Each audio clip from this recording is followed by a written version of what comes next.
آواز آ رہی ہے؟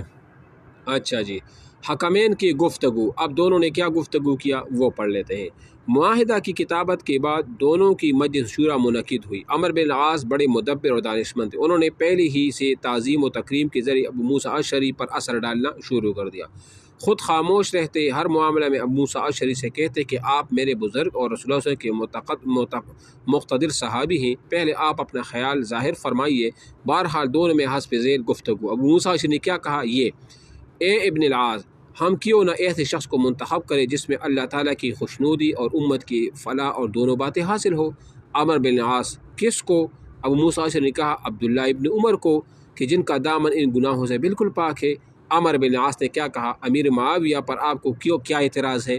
تو ابو موسیٰ اشعری بولے معاویہ کا کیا رتبہ ہے، وہ کس طرح اس کے مستحق ہو سکتے ہیں؟ عمر بن العاص، یہ تو آپ کو معلوم ہے کہ عثمان مظلوم شہید کی گئی، اس کے بعد معاویہ ان کے گھر کے متولی اور ان کے قصاص کے دعوے دار ہیں۔ ابو موسیٰ اشعری، ہاں یہ بات تو صحیح ہے۔ عمر بن العاص، اگر لوگوں کو اس پر اعتراض ہو کہ وہ قدامت اسلام کی شرف سے محروم ہے تو اس کے جواب میں آپ کے پاس قرآن کی یہ دلیل موجود ہے، من قتل مظلوما فقد جعلنا لولیہ سلطانا، یعنی جو شخص مظلوم قتل کیا گیا تو ہم نے اس کی ولی کو قصاصاً اس کا حق وہ دے دیا۔ ٹھیک ہے، اب یہ ہو گیا۔ اس کے علاوہ رسول اللہ علیہ وسلم کی صحابی اور ام المؤمنین ام حبیبہ کی بائی بھی ہیں۔ ابو موسیٰ اشعری نے کہا اے ابن العاص، اللہ سے ڈرو، اگر یہی شرف ہے نا اور استحقاق خلافت کے لیے اس قسم کے شرف کافی ہو سکتے ہیں تو خلافت کا سب سے زیادہ مستحق سلاطین یمن کی اولاد میں ابرہہ بن صباح ہوتا، جن کی حکومت مشرق سے مغرب تک پھیلی ہوئی تھی۔ یہ کوئی شرف نہیں ہے، خلافت صاحب فضل اور اہل دین کا حق ہے۔ پھر شرف میں علی اور معاویہ کا کیا مقابلہ؟ اگر میں سب سے افضل اور اشرف قریشی کے حق میں فیصلہ کرنے والا ہوتا تو علی کے حق میں کرتا۔ تمہارا یہ کہنا کہ معاویہ قصاص عثمان کی ولی ہیں تو اس کا حق سب سے زیادہ عثمان کے لڑکے عمر کو پھر ہے۔ مہاجرین اولین کے مقابل میں کس طرح معاویہ کو خلیفہ نہیں بنا سکتا؟ ہاں، اگر تم چاہو تو عبداللہ ابن عمر کو خلیفہ بنا کر عمر بن الخطاب کا نام زندہ کر دو۔ عمر بن العاص نے کیا کہا؟ تو پھر میرے لڑکے عبداللہ میں کیا خرابی ہے؟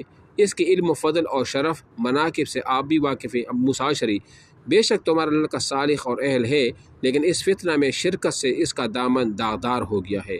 آؤ طیب بن طیب عبداللہ ابن عمر کو خلیفہ بنا دے۔ یہ حضرت عمر فاروق کا بیٹا تھا۔ عمر بن العاص نے کیا کہا؟ خلیفہ ایسے شخص کو ہونا چاہیے جو ایک داڑھ سے خود کھائے اور دوسری سے دوسروں کو کھلائے۔ ابو موسیٰ اشعری، آپس میں خانہ جنگی اور خونریزی کے بعد مسلمانوں نے یہ معاملہ ہمارے سپر کیا ہے، اب ان کو دوبارہ اس فتنہ میں نہ ڈالو۔ عمر بن العاص، پھر آپ کیا چاہتے ہو؟ ابو موسیٰ اشعری، میری رائے تو یہ ہے کہ ان دونوں کو معزول کر کے مسلمانوں کو نئے سرے انتخاب کا حق دیا جائے۔ عمر بن العاص، مجھے اس سے اتفاق ہے، امت کی بلائی اسی میں ہے۔ بات سمجھ آ رہی ہے آپ کو؟ اچھا جی، اب کیا ہوا؟ فیصلے کا اعلان۔ اب دیکھو اتنی گفتگو تو آپ نے عمر بن العاص اور ابو موسیٰ اشعری کی سنی، اب فیصلے کا اعلان ہوگا۔ اس قرارداد کے بعد دونوں حکم فیصلہ سنانے کے لیے دومت الجندل آئے۔ دونوں فریق نے چند سو آدمی اپنے اپنے حکم کے ساتھ کر دیے تھے۔ یہ فیصلہ امت کی قسمت کا فیصلہ تھا، اس لیے ہزاروں مسلمان اور بہت سے اکابروں کدھر گیا خدایا، ہاں جی، اس لیے ہزاروں مسلمان اور بہت سے اکابر صحابہ عبداللہ ابن عمر، معیر ابن شعبہ اور سعد ابن ابی وقاص وغیرہ جو اس جنگ میں غیر جانبدار تھے فیصلہ سننے کے لیے آئے۔ بعض عاقبت اندیش اور سمجھدار لوگوں کو حضرت ابو موسیٰ اشعری کی سادہ دلی اور عمر بن العاص کی ہوشمندی سے خطرہ تھا کہ عمر بن العاص اس پر قائم نہ رہیں گے۔ چنانچہ عبداللہ ابن عباس نے حضرت ابو موسیٰ اشعری کو اس خطرے سے آگاہ کیا کہ اگر آپ دونوں کسی فیصلہ پر متفق ہو چکے ہو تو اس کے اعلان میں خود پیش قدمی نہ کیجیے گا، بلکہ عمر بن العاص سے اعلان کرا دیجیے گا۔ وہ چالاک آدمی ہے، مجھے خطرہ ہے کہ اگر آپ نے پہلے اعلان کیا تو عمر بن العاص دھوکہ دے جائیں گے۔ لیکن ابو موسیٰ اشعری اپنے سادگی کی بنا پر سب کے ساتھ حسن ظن وہ رکھتے تھے۔ فرمایا نہیں ہو سکتا، ہم دونوں ایک فیصلہ پر متفق ہو چکے۔ عرض مقررہ تاریخ پر دونوں حکموں نے جامع مسجد میں فیصلہ سنایا۔ ہزاروں مسلمان اس کے اشتیاق میں جمع تھے۔ ابو موسیٰ اشعری نے عمر بن العاص سے کہا پہلے تم سناؤ۔ انہوں نے کہا آپ فضل و منقبت میں مجھ سے افضل ہیں، آپ کے ہوتے ہوئے میں اس کی جرت نہیں کر سکتا۔ اب ابو موسیٰ اشعری پر جادو چل گیا، چنانچہ انہوں نے ممبر پر کھڑے ہو کر فیصلہ کا اعلان کر۔ اب کیا فیصلہ کا اعلان کر دیا؟ اب سنیں اس کو۔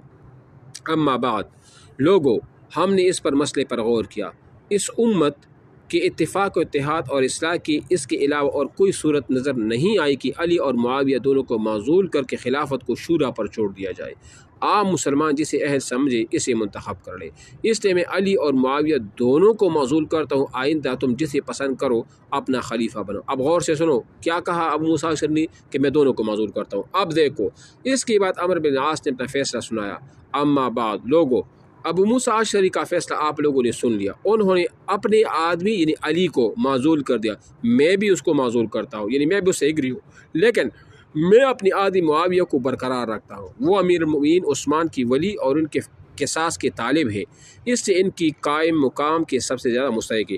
یہ فیصلہ سن کر ابو موسیٰ اشعری چلائے کہ یہ غداری ہے، اب تیرا کمان سے چوٹ چکا تھا اور اس کی تلافی کی کوئی صورت نہ تھی۔ اس فیصلے سے قدرتاً حضرت علی کی حامیوں میں سخت برہمی وہ پیدا ہو گئی۔ شریح بن ہانی نے عمرو بن العاص پر کوڑے برسانا شروع کر دیے، لیکن لوگوں نے درمیان میں پڑھ کر چھڑا دیا۔ شامی ابو موسیٰ اشعری کی تلاش میں تھے، وہ یہ رنگ دیکھ کر مکہ نکل گئی۔ اس فیصلے کے بعد امیر معاویہ کے حامی نے انہیں باضابطہ خلیفہ وہ تسلیم وہ کر لیا۔ کس کو؟ امیر معاویہ کو۔ خوارج کی سرکشی، خوارج کی سرکشی یہاں سے بعد میں پڑھے یا تھوڑا سا پڑھو اس کو جی۔ اچھا، خوارج کی سرکشی۔ اب جو